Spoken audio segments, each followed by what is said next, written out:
کہ جن کو خود کے باپ نے کہا کہ بتوں کو بیچا کرو،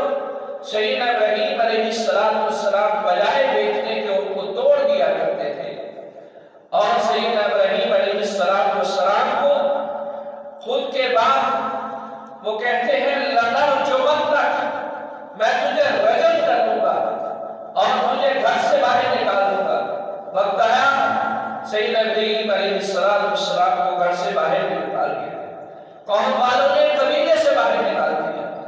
لیکن سیدنا ابراہیم علیہ السلام پھر اسی منہج پر ڈٹے رہے، اللہ کی توحید پر۔ اس لیے اللہ رب العالمین نے فرمایا ان کانت امۃ واحدہ کہ سیدنا ابراہیم علیہ السلام اکیلے امت ہے، اور سیدنا ابراہیم علیہ السلام کے سامنے جو ظالم تھا وہ اس وقت کا حاکم تھا نمرود، اس کا اللہ رب العالمین نے تذکرہ دیا۔ قوم ابراہیم علیہ السلام کی ساری قوم ایک طرف ہے حاکم اور قوم ایک طرف ہے، ایک طرف سیدنا ابراہیم علیہ السلام ہے۔ بہت بڑا الاؤ جلایا گیا، کہا گیا کہ اس کو سیدنا ابراہیم علیہ السلام کو نعوذ باللہ ختم کر دیا جائے، مار دیا جائے، اس کو جلایا جائے گا، یہ کام بھی ختم ہو جائے گا، معاملہ مٹ جائے گا اور کوئی آگے نسلوں میں آئے گا نہیں۔ تو سیدنا ابراہیم علیہ السلام جس کو اللہ رکھے اس کو کون چاہیے؟ اللہ رب العالمین جس کو رکھنے کی ٹھان لے اس کو کوئی تباہ نہیں کر سکتا، کوئی مار نہیں سکتا۔ الاؤ کے اندر سیدنا ابراہیم علیہ السلام کو ڈلوایا گیا، لیکن اللہ رب العالمین نے آگ کو فرما دیا برتم و سلامہ، ٹھنڈی ہو جاؤ، سلام کی باری ہو جائے۔ اور کیسی آگ تھی کہ اس کی آنچ اتنی اونچی تھی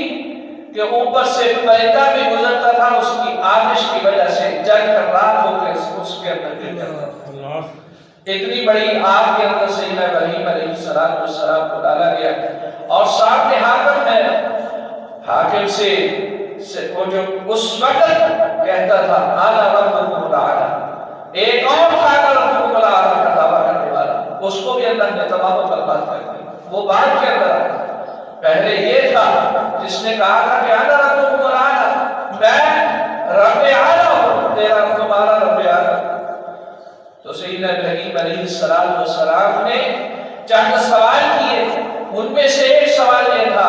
سیدنا ابراہیم علیہ السلام نے فرمایا کہ میرا رب تو وہ ہے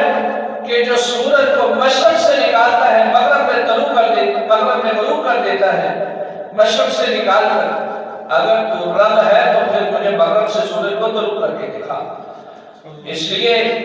اللہ رب العالمین نے سیدنا ابراہیم علیہ السلام کا تذکرہ کیا، اور وہی نمرود اس کے ناک میں سے اللہ رب العالمین نے دماغ کے اندر مچھر کو گھسایا۔ جب اللہ ذلیل کرنے پر آئے، رسوا کرنے پر آئے، تو پھر اپنے ہی ہاتھوں سے رسوا کروا دیتا ہے۔ تو پھر کیا ہوا کہ اس کی موت سے پہلے ہر روز صبح و شام 100 چھتر پڑا کرتے تھے جو اس کے دماغ پر مارے جاتے تھے، اس کے سر پر مارے جاتے تھے، جس کی وجہ سے وہ ہلاک ہو گئے۔ اللہ رب